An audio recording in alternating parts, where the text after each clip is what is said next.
Hello and welcome to today's World Discord podcast. I'm Brian Endless. I'm Joel Ostrow. Welcome back. Welcome back to you too, Joel. We took some time off because you were on vacation, and frankly, we needed a little time off. So I think that was good. You're a little scary. Back off from that camera. That's better. I You're like, ooh. was going for my close up. Come on.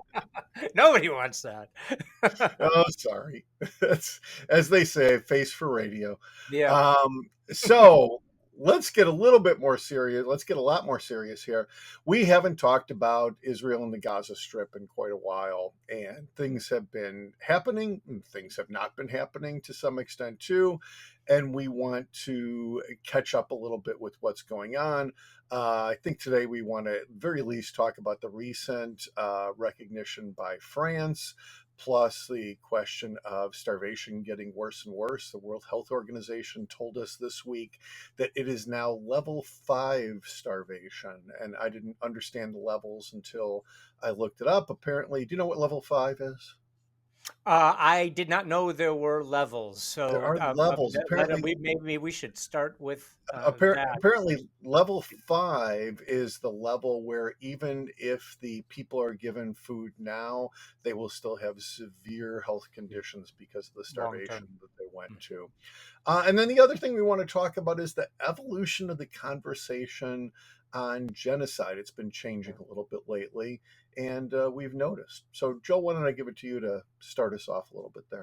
Yeah, maybe we should start off with something that I'm not sure is getting the coverage and news that the significance warrants, and that is the announcement by France. I believe it was Macron who announced that France was going to officially recognize the state of Palestine.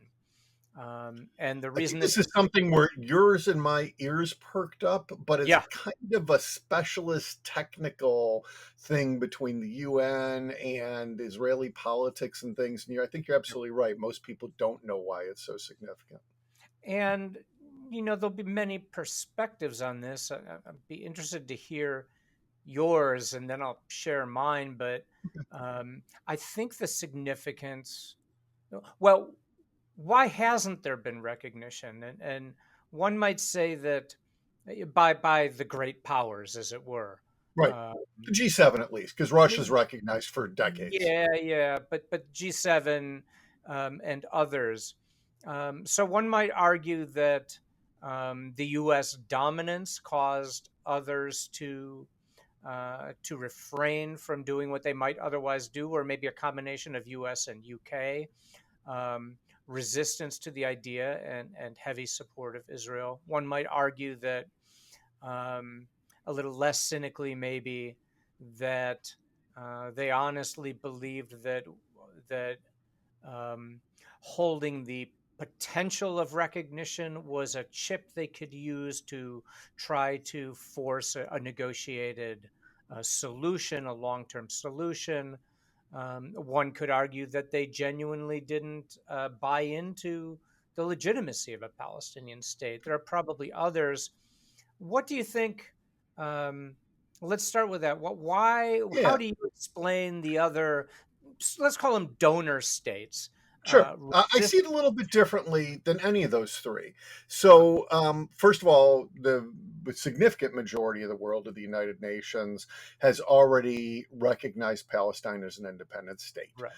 That's something that we should mention because that's never mentioned in the Hmm. United States. It's just Hmm. not part of our news because people aren't being told about it. Right. Basically, it doesn't serve Right. the powers that be here that want something different and that support Israel to the large extent. To Let me, me though, interject. And the vast majority of that majority is the global South. yes, 100%. Yeah, yeah. Yeah. The G7 had never recognized, and that's important. The US is easy, the UK is easy, Israel's been a close ally. Germany's easy. If anything, Germany is closer to Israel than the US is. And Correct. because of Holocaust guilt, they have been a gigantic supporter of the Israeli government over the years and have a lot of difficulty criticizing Israel inside of Germany. For the others, though, I think it is. in a significant part, a desire to not condemn while they still thought there was diplomacy that could go on. And this is something you see in the international community. France, among other states, I believe from what I have seen, and this is certainly not definitive, I'm sure there are other things in there, but from what I've seen of them and others, France wanted negotiating room, not so much as a carrot, as much as they knew that if they recognized Palestine and when they recognized Palestine, Israel would shut them out. Right. And Israel's just not going to pay any attention to anyone who recognizes Palestine. Israel has been saying for decades, as an example, that the United Nations is a completely biased organization and not a neutral or fair broker in any way, even though most of the world looks to the UN for human rights and other Mhm. designations on things. Because the UN's always against Israel, then why should Israel listen to it? And that's, Yeah. there's something to be said for that, that there's, from Israel's perspective, at the very least. But I think that France was holding out hope that there might be something that could be done there negotiating wise. And really, Yeah. I see them I th- the, recognizing Palestine as almost a last concession to Israel's gone too far and we've just got no way to work with them anymore. So I yeah, see it as I don't think he actually did. I think that is one of the options I presented, right? That they well, I wanted didn't hear to that option. negotiate. They were holding out for negotiation and diplomacy, Yeah, and saw the taking a side as making that less likely. right, And I think the significance of France's move is draws on what you were just saying at the end there, Brian. That France is determined that Israel's not interested in negotiating at all, right, and that now it is, if ever they were, if they were right before or wrong, it doesn't matter, because now they say the only way to get negotiation is to do this, because right, nothing else is exactly. working. Israel's not negotiating anyway, so there's nothing lost, and maybe to gain is if others follow in France's footsteps.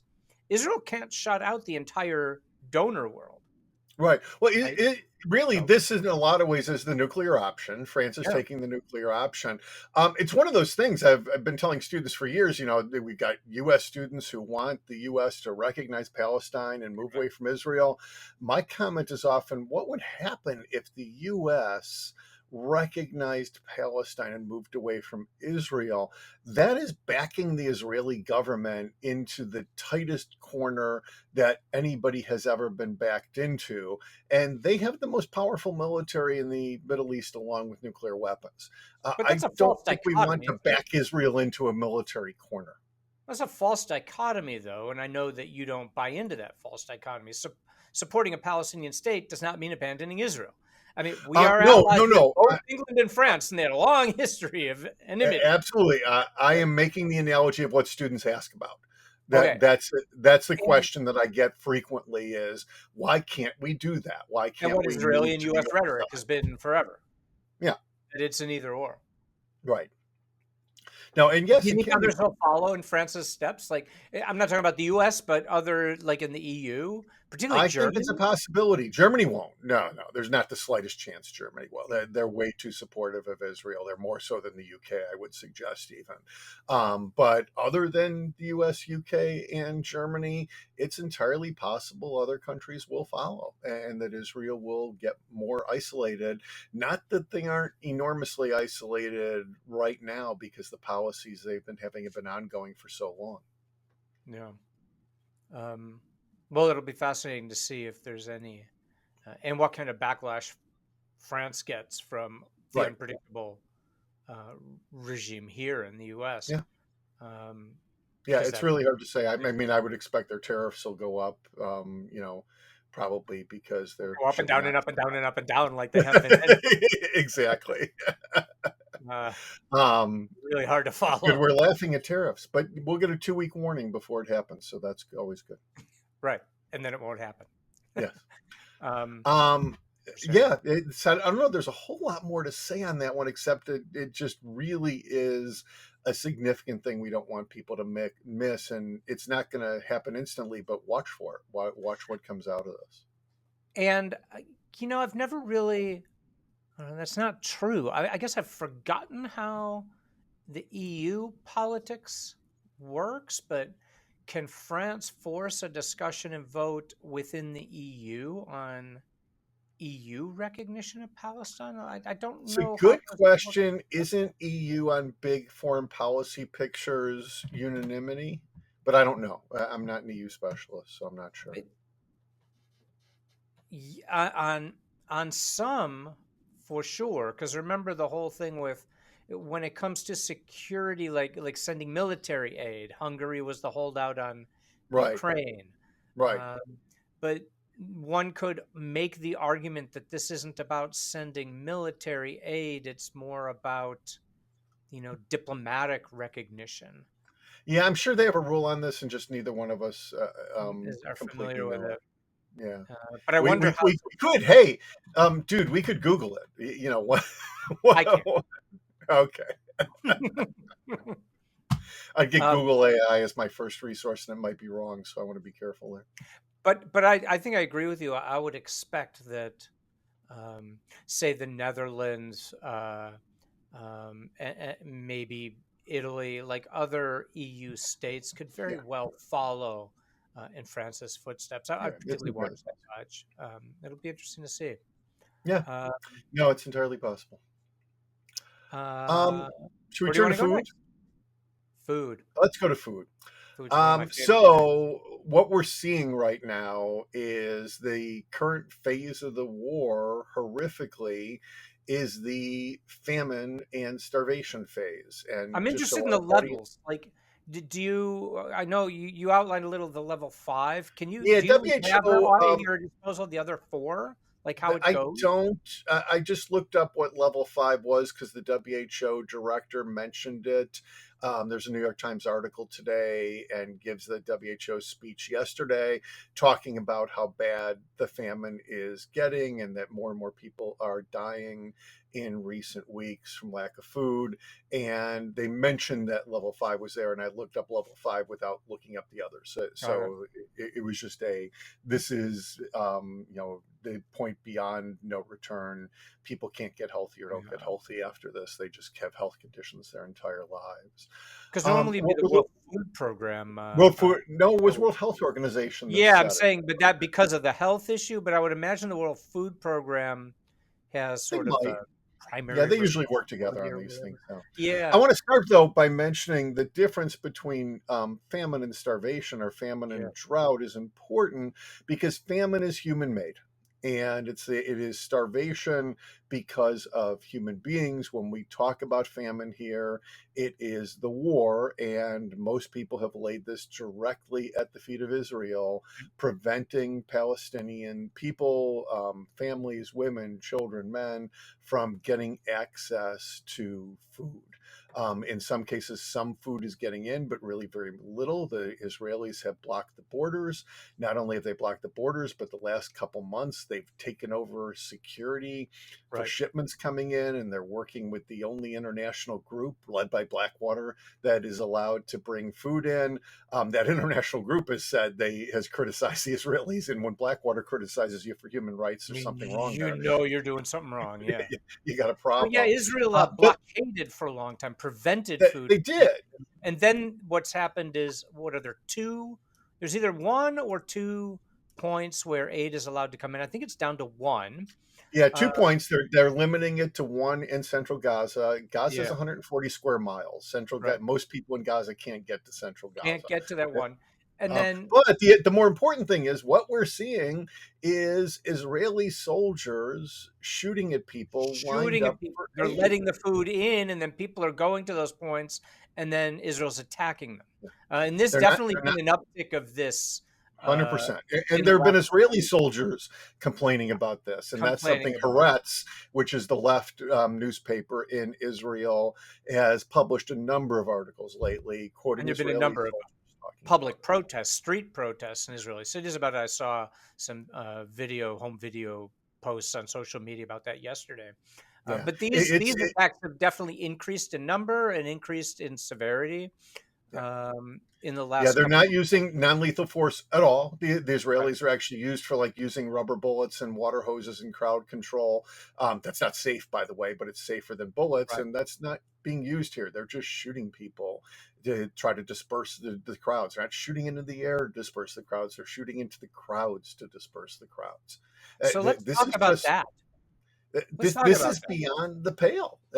This isn't just a Yeah. war crime. This is something that's like, how the hell do you do that? How do you justify that in any way? It's not that these So people are charging the soldiers. right. So what we know about um, military operations, there's no conceivable way that, like, if it had happened once, then Yeah, presumably the chain of command would have held people responsible. right. There would have been public reprimand. People would have been in prison, lost their, Some been. officers screwed up. Some soldiers screwed But up that's and not got what this nervous. is. No, not at all. These are orders coming from the top, if not from Netanyahu himself, coming from the top of the military, and because they know that they're not going to get any opposition from the government. I would imagine these are approved actions all the way to the top. Absolutely, and the people on the far right are making it worse. They're not always they're far right in the cabinet in Israel. They're not always in positions of military leadership, so Right, they don't direct the troops. right. But almost after every attack here, after everything happening in the West Bank on a daily basis now, they're cheering it on. There are far right, senior far right politicians in the cabinet who are cheering on these kinds of actions and talking about, this is the way to clear Gaza. This is the way to get people out of Gaza. There are many ways throughout, let's say, modern history, meaning since 1900, uh, that this is death by government, Yeah. for sure, right? This is what some would have called artificial famine, the Holodomor, when Stalin caused the starvation of roughly 10 million Ukrainians in the I think that's an 1930s. oxymoron. That's kind of the definition of famine is it's artificial, but yes. Well, but famine, like caused by long-term drought, But uh, long-term drought is not famine. Long-term drought is its own category. It's an environmental category. Famine requires politics.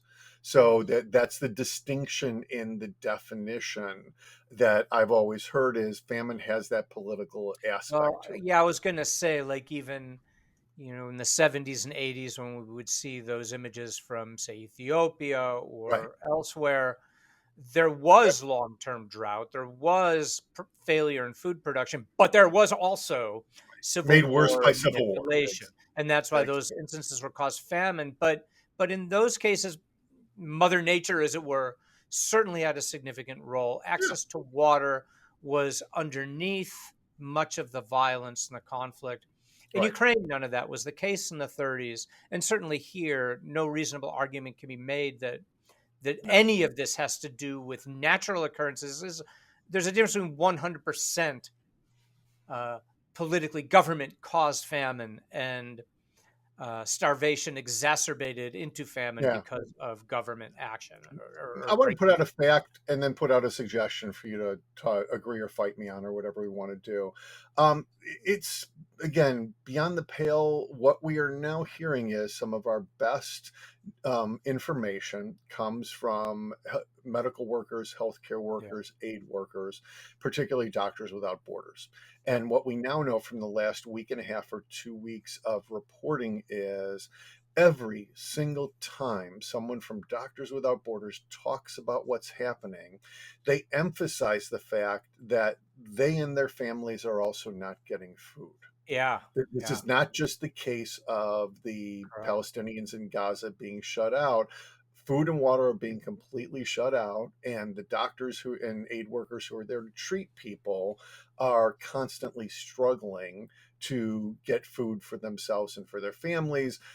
Today's Times article had several doctors talking about they ate once in 24 hours in the last 24 hours, and it was like 12 tablespoons of rice. What And was let's all they make had? clear, Doctors Without Borders is not a partisan. It's not. Not at They all. are simply they are doctors, Yeah. who volunteer Yeah. to go to the worst health crises in the world to provide relief. Yeah, they're there Uh, to do nothing but help people. their only agenda is health. Yeah, And World Central Kitchen is another, I would say, most reputable organization that has yeah, made these same arguments, right? That their own people there can and Wilson they have what's the founder's name? Andreas, right? yeah. Uh, has pulled them out several times because their own people were not able to get food. Like the people Right. delivering the food weren't able to get food. So And the Doctors Without Borders people, the men and women in Doctors Without Borders, they could pull out, arguably, and they're choosing to stay to yeah. try to help the people in the worst situation. That's the kind Mhm. of things we're looking at here. That's how bad it is. And again, this is a very different level. Maybe we just weren't hearing the details of it before, but we've been in various levels of starvation for months now. Many, many, many people are dying. We're not hearing about the people dying of And I think starvation. this is the problem because we've been hearing about starvation and shortage of food and the inability to get food delivered like for months and months and months. And I think there's a certain um, among the general, say, Yeah. like fatigue with Well, Gaza in general. I've been saying this since the Vietnam War ended and since the 1990 Iraq War, when the U.S. government got smart and stopped showing victims. BBC still does it. Al Jazeera still does it. I'm going to be really, really, really crass here because I think it's the right answer. I want to see dead babies lined up Yeah, on television. I yeah. want to see starved, rib showing, emaciated babies and their crying parents, their wailing parents, and the kids died from starvation. And the doctors talking about how they couldn't save them. And I want that on television every night. And I I'm want to not make going to get my clear as wish. awful a person as Professor Brian Endless is, it's not that he wants that to happen. No, He absolutely wants not. it the images public like over and over and over again, like anyone who's read Yeah, Samantha Power's Problem from Hell, like right. humans repeat the same patterns of behavior Yeah. over and over and over again, I want particularly us when to it comes see to it. this, right? Well, we, the United States, the international community, but the U.S. funding is partially responsible for what's going on here. We've been propping Israel up for years, and But I even when want we're our not, citizens to see what's happening.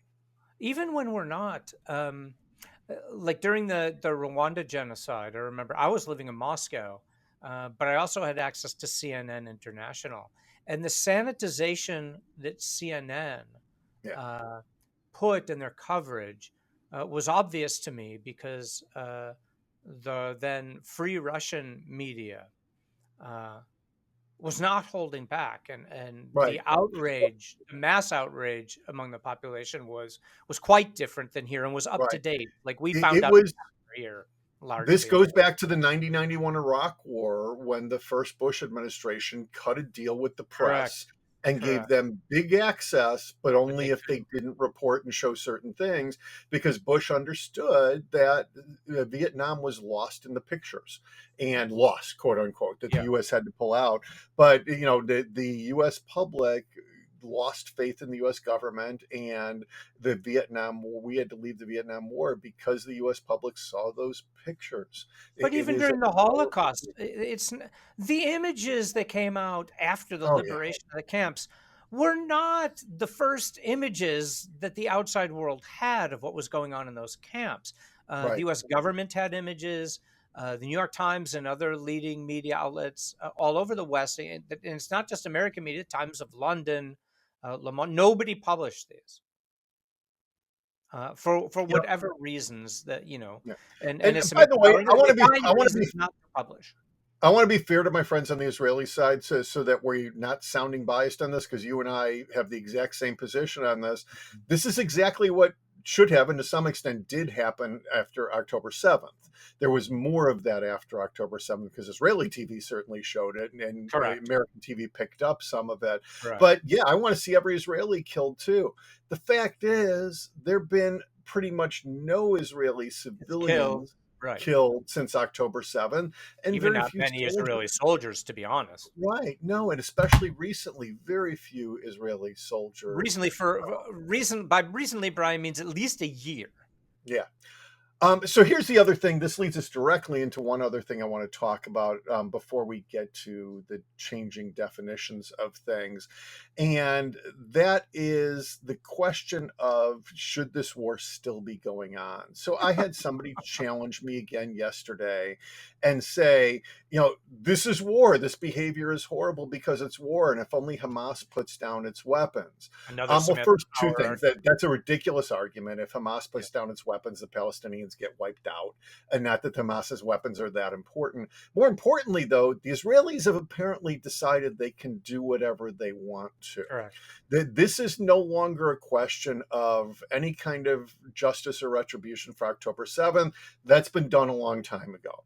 This is not a question of rescuing Mm. hostages. They could have done that a dozen different times, and the Israelis gave up on deals that could have Nobody got even the talks hostages about them back. anymore. I think the assumption is they're all dead. Exactly. Oh no, actually, Netanyahu and not him, but his government mentioned them yesterday.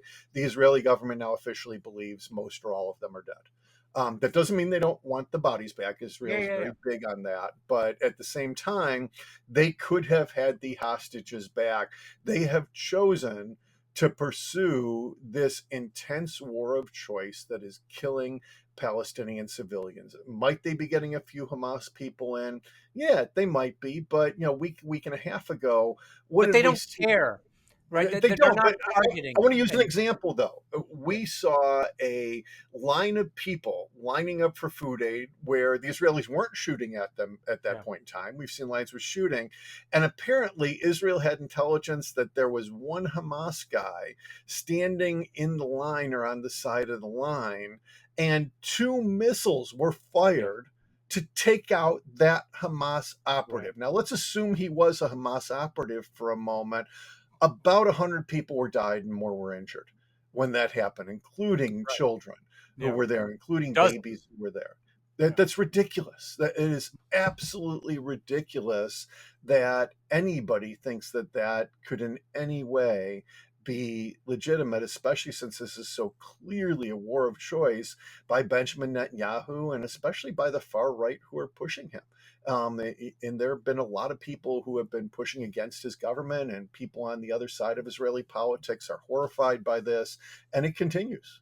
And again, I mean, it is probably unlikely at this point, given like any pro-Israel Americans who know us probably are not going to tune into this because they know Yeah, our position.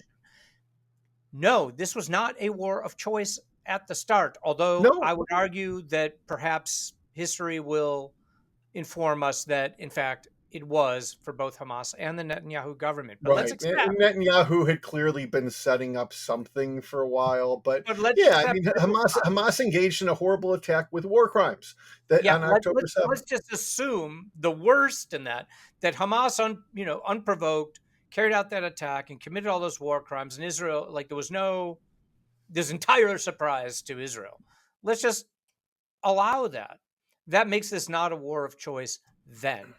Right. But at some point, I don't know that we'll ever be able to Yeah. put our finger on it. But Historians will try to balance it out and say it's this, it's this, but it's there's this. a But point when it changed from into a war of choice when there was no there was no armed enemy in a sense that Israel was just carrying out attacks at will, indiscriminate at will, wherever they wanted, whenever they wanted, with really no threat to any Israelis carrying out those attacks. right. That then becomes a one-sided war of choice. It's not war is the wrong word even for that. At some point, I would argue in 2024, that changed. Yeah. Uh, Yeah, and this takes us into our last topic for today, potentially our but last topic. but there are those who will argue that because it started right as a war of defense, that this is a war of defense and that Israel gets to defend itself. There's still Hamas. Hamas is the enemy. Israel gets to attack the enemy that attacked it. Right. Um, that argument exists. It does. It's a poor argument at this point because Yeah. everything points to Israel could stop at any time and still keep their safety. And one of the big problems now is nobody seems to know how this is going to stop. And the Netanyahu administration clearly has no plan for post-war Gaza, possibly because they don't think they would just want to keep the war going, and that's the And they most know beneficial thing to them. their primary backer, patron, the United States of America under MAGA, uh, isn't going to do anything, Right. right? They've basically given them the green light. Hell, our own ruler has talked about, kicking everyone out, Yeah. evacuating all of Gaza by any means necessary, Yeah. This and reminds me a turning it lot into uproar of playland. 9/11 on the Israeli side, in that when 9/11 happened in the United States, the Israelis were going after Palestinians and having very limiting programs in Gaza and in West Bank. And Israel, for about a year and a half, 2 years, just had carte blanche to do whatever they To do whatever wanted they wanted. to in West Bank and Gaza after 9/11 because the news turned away from it. And the news turned to, we have to stop terrorism. And as long as you say something's a terrorist, you can do whatever you want to that. And Israel is kind of in the same place. There's the giant sucking news vacuum of Donald Trump, both here and internationally. And it combines with the government just doesn't seem to care anymore. Correct. And by the way, neither one of us, and we've been clear on this before, but be clear again, neither one of us is saying this is the Jewish people. Neither one of us is in any No. way anti Semitic about this. This is anti Neither Israeli. one of us is anti-Israel. We're No, anti-government it's of this Israel. government. It's this Yeah. particular government that is doing these things. And we both try to be Um, very, Neither of very us is clear about anti-American. We are anti the government of the United States. exactly. Right. Yep. Um, but this is interesting, though, because um, we've been making this case at least since last summer, late Yeah. last spring, somewhere in there. And that's before the election. Right. Uh, do you sense a noticeable change in Israeli strategy and tactics since November 5th or since January 20th? So yes, I thought you were going someplace else, but I'll start with that question. Yes, and I think that's around the point in time where they, for public appearances, stopped caring.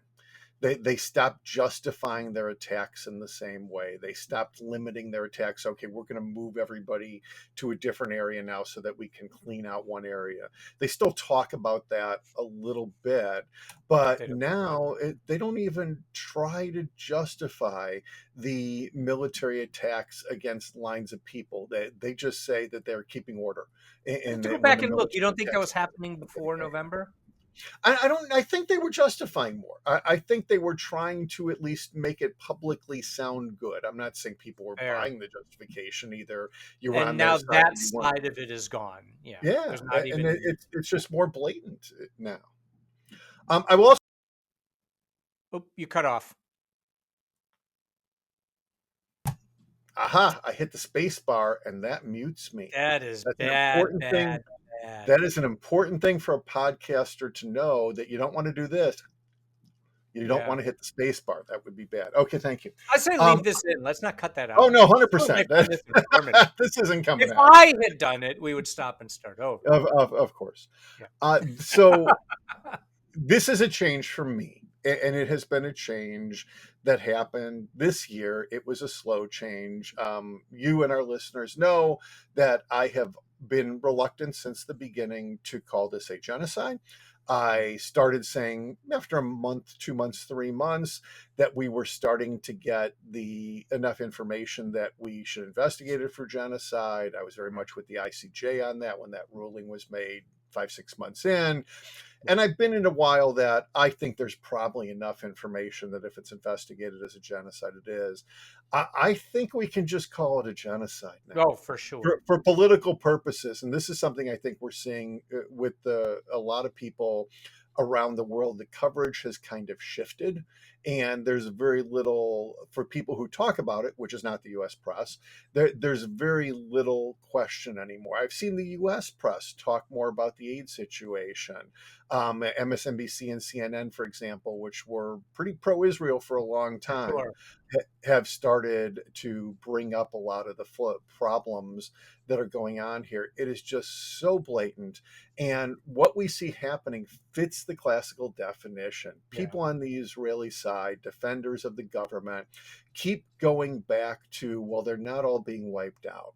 Yeah. That is And the not answer to what that is genocide simple. means. That's not what genocide takes. It's, Genocide is the can I? elimination with intent Intent. of a group of people in whole or in part. And that Yeah, can as include such, many things. because This is because they are that people, right? The intent exactly, to destroy in whole or in part a people as such. And what that means is the ability going forward of that people to exist as that people in that territory. So exactly. Israel does not have to even fire a water gun into the West Bank.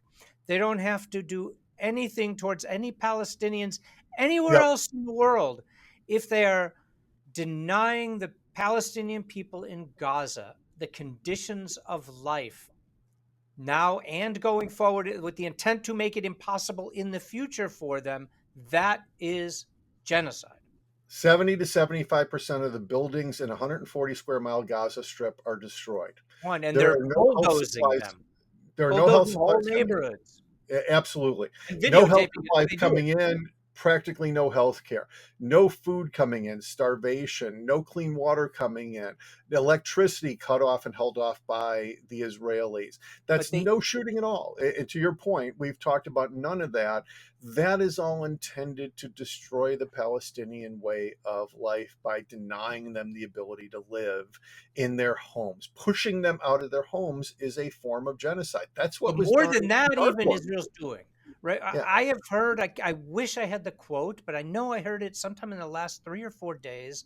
Some Israeli official essentially parroting what Trump had said months ago, um, articulating that the future, like all Palestinians need to leave Gaza, that Yeah. Gaza is going to be Israel's and that Israel's without Palestinians there. I heard the far right head of housing in the West Bank, that's the expansion of housing, say that Palestinians need to leave their homes in the West Bank. Mm-hmm. And that Israel needs to move further and take more Palestinian homes in the West Bank. By the way, every time you hear about Israeli settlements, which the US government has been broadly opposed to, I don't think Trump has commented on it, but past US governments have all opposed new Israeli settlements. Every time you hear that, that is land being taken away from Palestinians, that Invasion is is what homes it being is. taken away from Yeah. Palestinians. So It's there's occupation. nothing neutral there. Yeah. No. So maybe do you want to sort of reprise our earlier episode, a couple of them on this? Why were we hesitant to call it genocide before? Because we Before, were calling it crimes against humanity, war absolutely. crimes, and all of that. Yeah, war crimes, I never had a doubt. And yes, they were committed on the other side too, by the way, to be clear. Genocide, the question was there genocidal intent that had been expressed by leaders in a position to determine what is going on? So when a far right politician expresses genocidal intent, she can say, wipe out all the Palestinians. That doesn't count as genocide, as intent, unless that person is in a position and power to Right. influence You that. could say that person is genocidal, but is Exactly. not committing genocide. Exactly. When Right. you have cabinet members, and especially when you have cabinet members who are in the military and security decision making position, and we've now had those on a regular basis, when you have military officers saying it, when you have troops coming out and testifying that these are the orders that had come down from on high, that their officers gave them and that their officers had been given. Those are the things that courts use to prove genocide. Courts do use the idea that genocidal actions happened, and if you have enough genocidal actions put together, it could be genocide, and perhaps we should look at it as genocide. That's frankly what happened in Rwanda. And I've got a number of friends who were, government lawyers, lawyers at the genocide trials, at the ICTR trials in Rwanda, who will tell you from a legal perspective, there was no, group of people that planned a genocide. There's no proof that there was a quote unquote planned genocide because they didn't have documents and they didn't have orders in Rwanda. What they had was acts that killed 800,000 people in Well, in the horrific ways. radio station that was a government radio station, basically, you know, Yes, there was. They innocent danced on the people head and of a all that. pin. They danced on the head of a pin to tell you there was no conspiracy to commit Right, genocide. right. What Which, of we course, now see in Israel is a public display of intent to commit to commit genocide. This is genocide. closer to Yugoslavia in terms of people just talking about it. And they don't say we're going to commit genocide. They say we're going to push all of them out of Gaza. They say that we are going to destroy churches and Yeah, mosques and health centers and apartment buildings to get people, and that the number of civilians that are killed clearly don't matter when yeah. you do that. And we Effectively, they're get killing to people this. to save them. We get to a similar problem, Brian, that you pointed out, or we discussed a little earlier, that um, it's hard to identify the moment when Right, we individually even determine, yeah, okay, this is clear intent. right, But what we can say is, in the before time, last year, you and I both felt if you're going to call this genocide, the burden of proof is on you. right, correct. We can point out the crimes against humanity, the war crimes, and the penalties. A reminder: the penalties for those are no different. There is No, no difference in the penalty of genocide than there is for the penalty it is of a war crimes moral against difference humanity. as opposed to a It is practical which difference. crime are you prosecuting? It's a Right, prosecutor's problem. It is not a sentencing problem, correct. if you want to put it that way. No, good, and Uh, that's an excellent way to put it. That's important. but the burden of proof, then, if you're going to call it genocide, and genocide has this stigma to it because of the Holocaust, it's got Yeah, people think it's a worse crime. It's just a different crime. But anyway, the burden of proof, if you're going to call it genocide, was on those uh, who would argue that it was. I right, think now the burden of proof is quite clear on those who say it isn't. Because if you're saying this isn't genocide, I want to know what is. Because right. my suspicion, if you're saying this isn't genocide, and this might be a paraphrase from a book that you may never have liked and certainly no longer do, but it might be from somewhere else. If you're going to argue this isn't genocide, then what you're saying genocide is the murder of European Jews in gas chambers in the Correct. 1930s and 40s. Yeah, And I'm sorry, that's the definition of the Holocaust. right. That is not the definition of genocide. Absolutely, I agree completely. So Being I'm going mass to make a murderer is whatever John slight Wayne Gacy distinction. The international legal side of me says prosecutors are still going to have to prove it. The political burden of proof, though, has Yes, yes, shifted, yes, and I think yes. that's an important, excellent That's use of all I'm phrase. talking about. Burden Like of proof. our right, just the way we argue it. Before, Right. the burden of proof was on them to convince us it was genocide. Yep. Now the burden of proof, why not? What Yeah. about this is not genocidal? And it's the same point I make.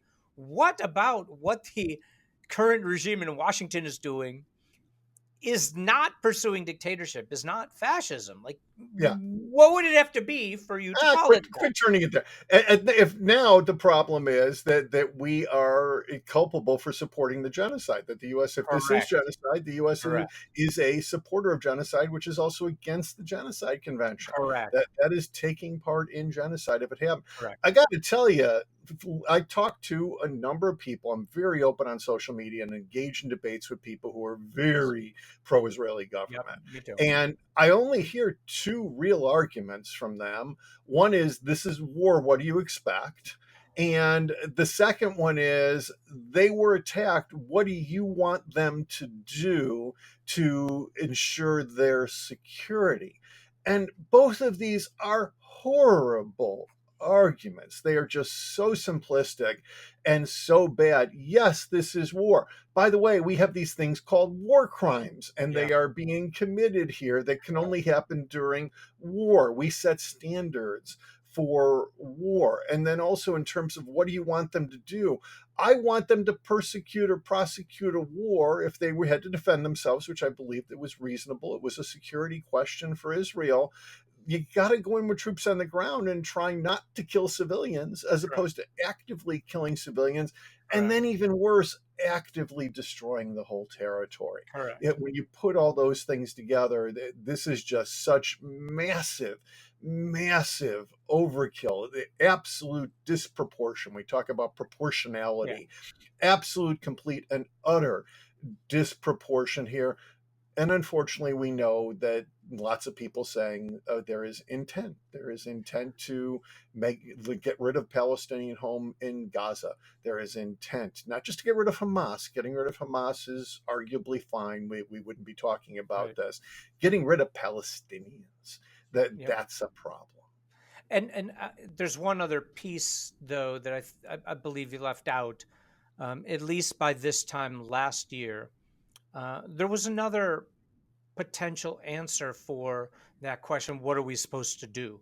There was a solution. The Biden administration had put together a peace plan that would have guaranteed that would have enlisted Egyptians and Saudis and Yep. Emiratis and Jordanians to ensure no Hamas role in Gaza Yep. as and securing Israel's security, ensuring it from Hamas. They were the ones who were willing, they were on board. That's why they were part of the negotiations. Yep. And Now, it is I want credit. Israel's I want oh, full credit for this one because I'm sure somebody in the Biden administration watched our second podcast on this, and it was our second podcast where you asked me, what should we do, and what could we do? The subject yeah, came up, and one of the things that I thought has been out there forever, not just since October 7th, it's been out there beforehand, is Israel gets the Arab states to come in and help. Now, yeah, I also believe that that has to include significant aid packages to completely rebuild absolutely, Gaza and the West Bank. And we need to win the hearts and minds of the Palestinian people. The Israelis need to absolutely, win the hearts and minds. yeah. But security wise, get friendly Arab countries in there to make sure that Hamas goes away and that Goes away, Hamas can't do anything because Palestinian people can't do it themselves. And right? Israel's not going to be able to do it. They're just going And to you have police it, constant you underground disarm them, you terrorism. don't let them organize, you use Yeah, intelligence to break up meetings, you arrest people. Like it's yeah, it's quite it was quite doable already a year ago, and that's why the Biden 100%. administration was pushing so hard for that kind of solution. And again, that sort of contributes to this intent. Yeah, Netanyahu intended this, didn't want that. So yeah. It's a sadly, it's the longer it goes, the worse it gets, not just in terms of deaths, but in terms of the situation. yeah, And I really still don't know where or how this is going to end. we're gonna end. Netanyahu can't really end this because if he tries, his government goes away. And a new government might end it, but then that would mean that Netanyahu isn't just out of a job; that he goes to jail for other offenses and other crimes that he's on trial for. And that's So why I worry about the West it Bank, because where else is he gonna? How is it? Where else to continue this war, right. right? And No, that's absolutely. where it is, and that is even more horror if that Yeah. happens. Well, at first it went to Lebanon, then it went to Syria, then it went to Yeah, Iran, and now it's back to the West Bank again. yeah, The interesting thing about this is, and again, from an Israeli right wing hawkish perspective, I will say, in a very, very, very cynical way, this opened them up to to slow a lot of their security problems. I don't hmm think they stopped anything, but they absolutely disemboweled Hezbollah to the of point that it course. won't be able to rebuild for a long time without Iranian support, maybe never in an effective way. The war in Brought Syria regime change was in Syria. Yeah, the regime change in Syria was huge. Israel didn't precipitate it, but Israel's now But the, destroying weapons in the Syria. destruction of Hezbollah really helped to fuel, It, and the it weakening did. of Iran, right? It did. Certainly And brought and that then change. hitting Iran with the United States. Yeah, These were all Israeli security goals that the yeah, far right in Israel wanted to take care of, and that the Gaza situation led to that and led to them being able to yeah, focus on those things. So from that perspective, short term Israel's safer. Long term, I think the problem is if every Palestinian and every person in a bordering country and in Iran and the Middle East didn't have reason to hate Israel before and didn't have reason to want to destroy Israel before, they certainly do now.